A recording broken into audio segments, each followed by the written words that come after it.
नमस्कार दोस्तों, मैं प्रिंस अनजान द ट्रू रिपोर्टर में आपका स्वागत करता हूं।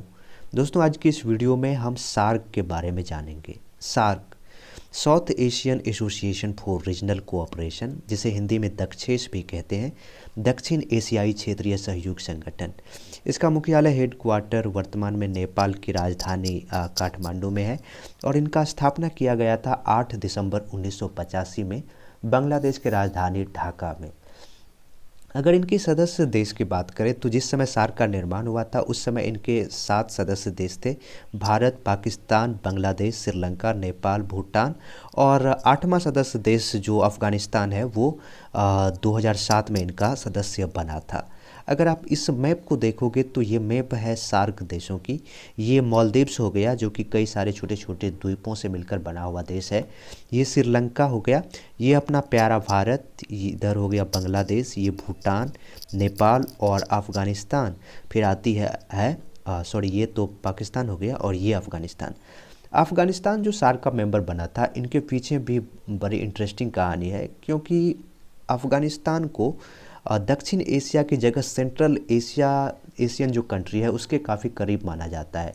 और अगर अफ़गानिस्तान को सार्क में शामिल करता तो फिर जो दक्षिण एशियाई देश का परिभाषा है वो ही बदल जाता। फिर भी अफ़गानिस्तान ने 2005 में सार्क मेंबर बनने की इच्छा जाहिर की थी और अफ़गानिस्तान को 2007 में सार्क का मेंबर भी बना लिया गया था। सार्क की जो स्थापना हुई थी उनके पीछे कुछ ऑब्जेक्टिव्स महत्वपूर्ण थे जो इस प्रकार थे। सबसे पहले तो था पूरी साउथ एशियन रीजन में आर्थिक विकास करना, सामाजिक विकास करना और सांस्कृतिक विकास करना। सामाजिक, आर्थिक और सांस्कृतिक विकास के उद्देश्य से सार्क की स्थापना की गई थी। और अब देख लेते हैं कि जो इनकी स्ट्रक्चर और प्रोसेस था सार्क का वो क्या था। सार्क मेंबर के जो भी देश थे वो जो आपस में कोऑपरेशन करते थे वो 5 प्रिंसिपल पर बेस्ड था।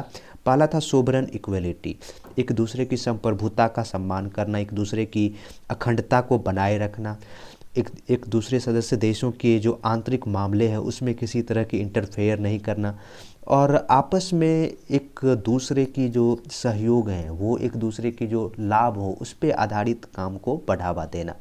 कुछ मामले को छोड़ कर के सार्क उतना इफ़ेक्टिव नहीं हो पाया है, जिनके पीछे कुछ कारण इस प्रकार है। सबसे पहला कारण आता है इंटरनल थ्रेट। सार्क कंट्री के बीच में आपसी जो थ्रेट है वो काफ़ी देखने को मिलता है। सार्क के 2 प्रमुख मेंबर देश हैं, एक तो भारत हो गया और एक पाकिस्तान। ये दोनों देशों के बीच की जो आपसी तनाव है वो सार्क मेंबर देशों में देखने को मिलता है। और ये इस इंटरनल थ्रेट को उत्पन्न करने में चाइना का भी हाथ है, क्योंकि अगर सार्क को देखोगे तो ये साउथ एशिया रीजन की प्रमुख 8 देशों को मिलकर के बना है।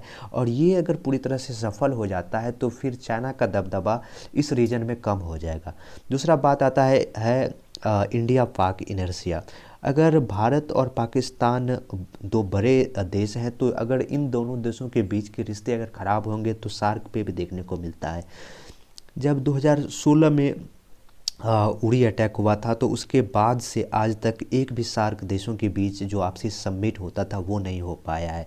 Focus on socio economic development, SAARC की स्थापना ही किया गया था कि जो आपसी सदस्य देश है उनकी जो सामाजिक आर्थिक विकास किया जाए, क्योंकि सार्क विश्व के 3% भूभाग पर फैला हुआ है और इधर 21% जनसंख्या निवास करते हैं सार्क कंट्री में।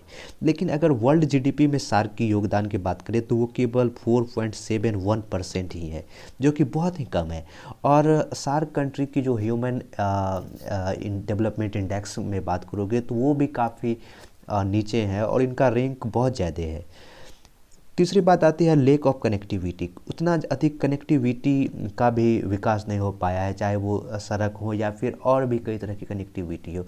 अगर अच्छी कनेक्टिविटी होता तो इन देशों के बीच व्यापार करने में आसानी होता और इस व्यापार से जो इनके सहयोग देश हैं उनको काफ़ी बेनिफिट होते और ये बेनिफिट फिर इस क्षेत्र में रहने वाले लोगों के जीवन स्तर को सुधार करने में भी मिलता।